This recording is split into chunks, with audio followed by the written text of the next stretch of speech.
So we really worked really hard on this Quaalude sequence where essentially Donnie has a botched money deal, who's played by Jonah Hill, and to apologize for that, he gives me these incredibly powerful Quaaludes.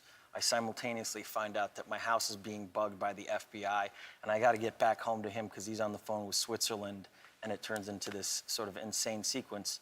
And it was probably the most wild thing I've ever done in my entire life. Jonah Hill and I looked at each other and said, how are we allowed to do this? How are we allowed to get paid to do this for a living? It was just insane. It was, and just to take that much time to try to crawl downstairs and to try to open a car door that opens up, and for your foot to get caught on that door I mean, that just was hilarious.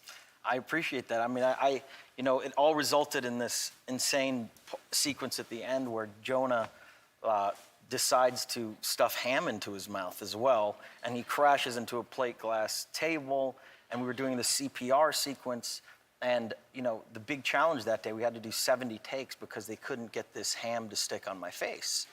And they had to put KY jelly, and there was literally a guy there behind this giant wig with a plastic spoon just flicking ham on my face all day long as I'm doing this insane sequence. But it was one of the most surreal things I've ever done in my entire career.